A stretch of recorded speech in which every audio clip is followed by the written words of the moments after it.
Mga kababayan, magandang araw, gabi o kahit anong oras na naririnig nyo ito.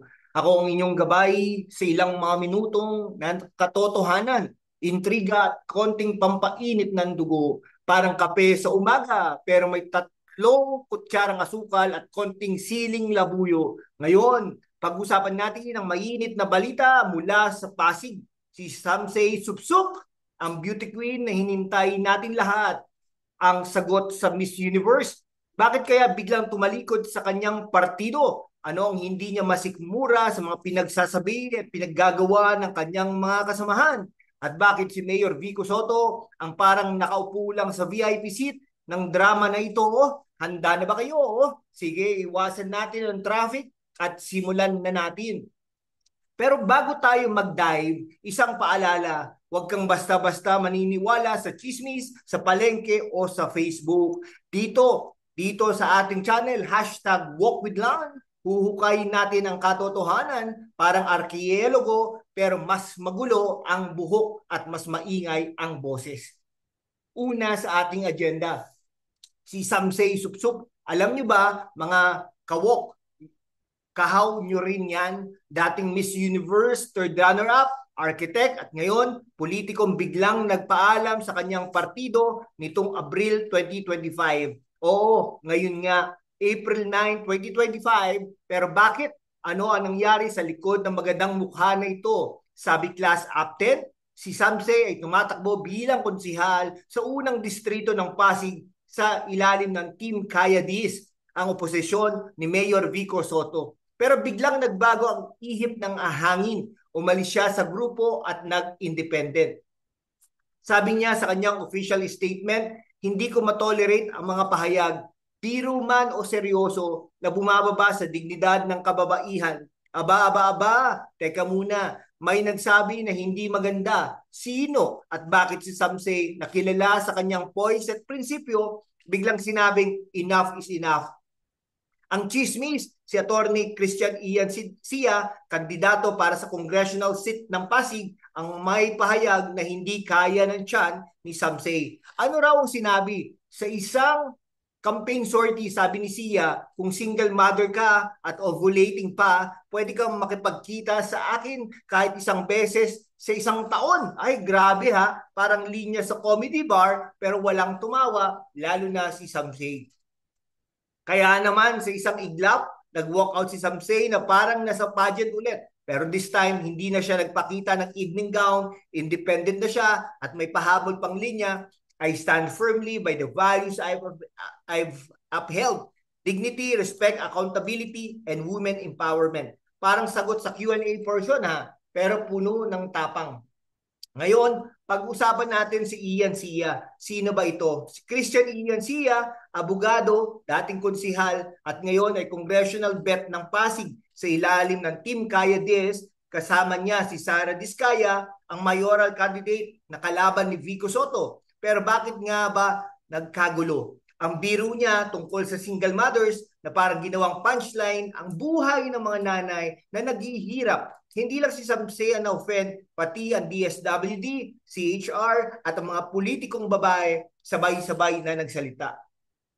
Pero hindi ito ang unang beses na naputikan si Sia. Nitong April 7, 2025, naglabas ang COMELEC ng show cause order laban sa kanya dahil sa kanyang misogynistic remarks. Tanong ng COMELEC, election offense ba ito? At hindi lang yun ha, suspindido rin siya ng 3 araw ng kanyang partido ni Sara Diskaya. Pero teka, 3 araw lang? Para time out sa kinder ha, hindi ba? Hindi kaya masyadong magaan ang parusa para sa ganitong klaseng iskandalo?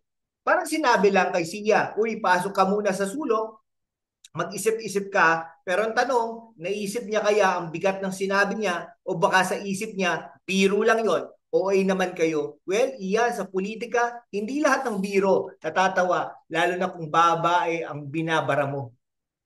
Pero bakit nasali si Mayor Vico Soto dito? Si Vico, ang golden boy ng Pasig, ang lalaking hinahangaan sa kanyang transparency at malasakit.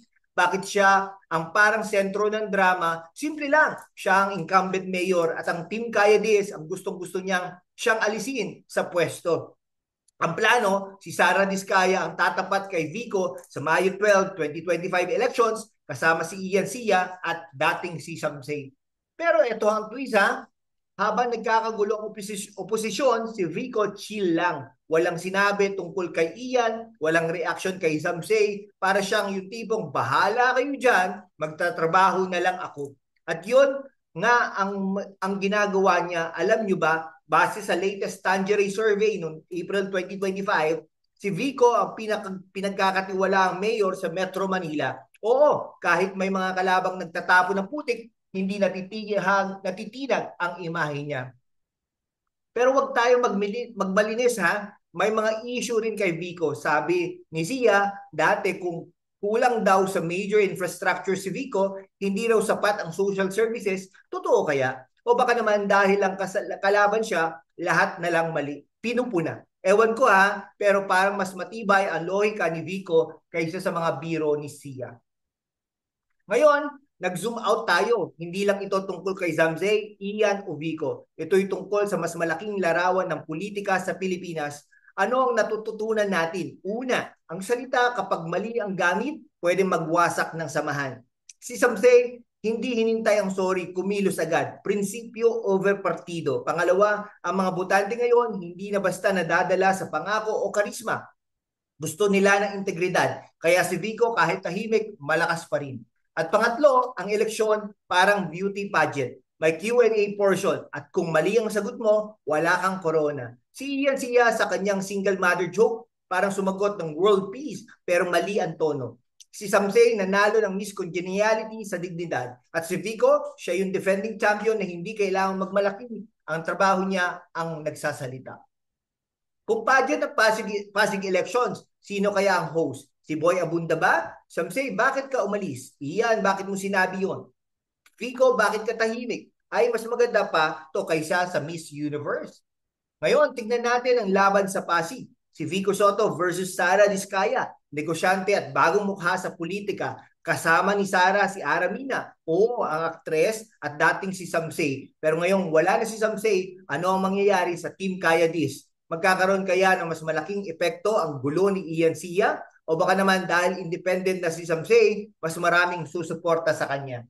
At si Vico ha, hindi natin pwedeng maliitin ang kanyang track record. Transparency, social services at pamahalaang malinis, yan ang brand niya. Pero sapat ba yon para manalo ulit sa ikatlong termino? O baka naman ang mga skandalo ng oposisyon magpapalakas pa sa kanya? At huwag kalimutan, mga kababayan, may mga balita rin ng smear campaign laban kay Vico Soto. Halimbawa, noong April 2025, may video ng PWD na pinilit daw magsalita laban kay Vico kapalit ang bigas. Sinisiyasat ito ng DSWD. Coincidence? O may mga kamay na gumagalaw sa likod? May mga kababayan, ang politika parang teleserye. Hindi mo alam kung sino ang kontrabida hanggat hindi natatapos. Kaya heto na mga kaibigan, ang ating ilang minuto ng paglalakbay sa Pasig Drama. Si Samsey Supsup, hindi na masikmura ang kapartido, kaya umalis. Si Ian Sia, natuto kaya sa kanyang biro, at si Vico Soto, nananatiling matatag sa gitna ng gulo. Pero ang tunay na tanong, ano ang hatol ng bayan sa May 12, 2025? Sa huli, hindi lang ito tungkol sa panalo, tungkol sa prinsipyo, dignidad at respeto. Si Samsey, ipinakita niya yon. Si Vico, binubuhay niya yon. At tayo mga kababayan, ang may kapangyarihang magdesisyon kung sino ang karapat-dapat. Kaya hanggang sa susunod, ako'y magpapaalam pero hindi bago ang aking linya. Ang balita parang kape, mainit, mapait, pero kailangan matuto. Kaya si Ian Sia magtimpla ng mas magandang biro. Abangan natin ha. Salamat at matulog kayo ng mahimbing o matakot sa karma.